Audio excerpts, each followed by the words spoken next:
Hi, I'm Patrick from NI Planning Permission. For any planning permission advice, please don't hesitate to give us a call or drop us an email. I myself have a degree and Masters in Planning from Queen's University in Belfast, and I'm a full member of the Irish Planning Institute. Here at NI Planning Permission, we offer a full planning permission service throughout all areas of Northern Ireland. We can assess your land or property for its planning permission potential, and if required, organise a planning application to the appropriate council on your behalf. There are different types of applications. There are outline planning applications where you can potentially try to get your site passed in principle. These outline applications wouldn't be used for an extension to your property. They are used for potentially a dwelling or dwellings at your lands, either a farm dwelling or an infill dwelling or a cluster development dwelling. It depends on the lands, but that's something we would advise you on. At this stage, obviously, we are putting this video forward just to advise people that we exist. We have been in business for over 10 years. We offer a full planning permission service and we can assess your lands. Especially in this climate, a lot of people are contacting us, potentially, am I able to release value in my land? Does my land have value?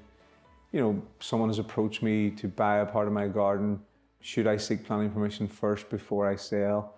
Or I'm in financial difficulty, maybe a big mortgage here.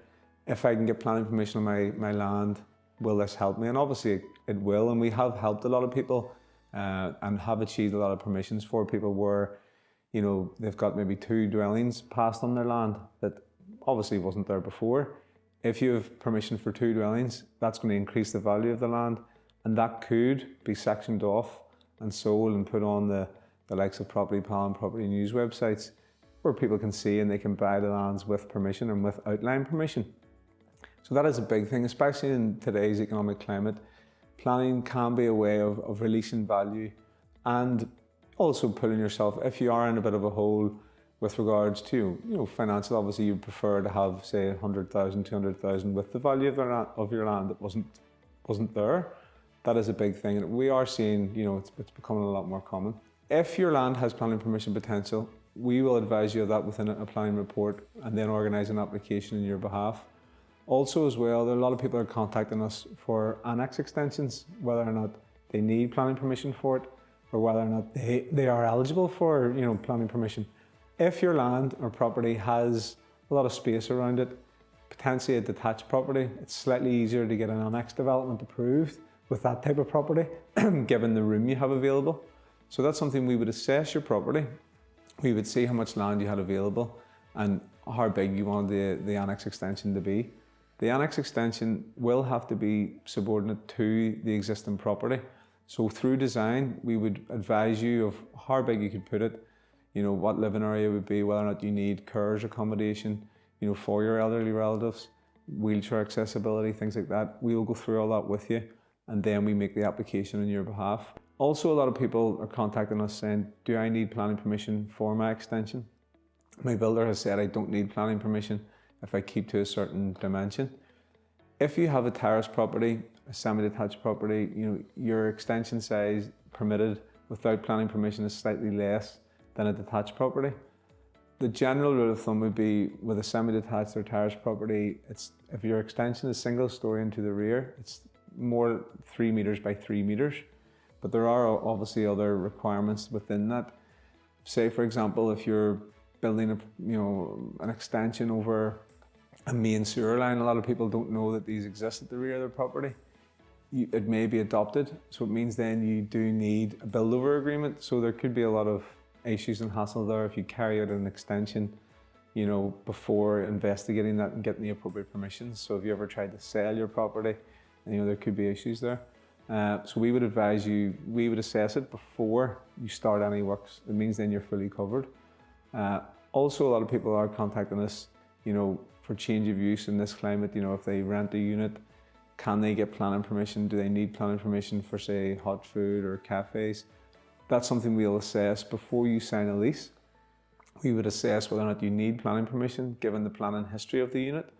Then we would organise a report. If you do need the permission, then we would organise an application to the appropriate council. We would also advise that you do this before signing an actual lease. Some estate agents may say that this unit's going to go if you don't sign this lease. we would say, look, sign a contract to say that you're happy to take on the lease subject to planning. And that has protected a lot of our clients before. And it means then, you know you're not signing up to a 5 or 10 year lease without the appropriate permissions in place.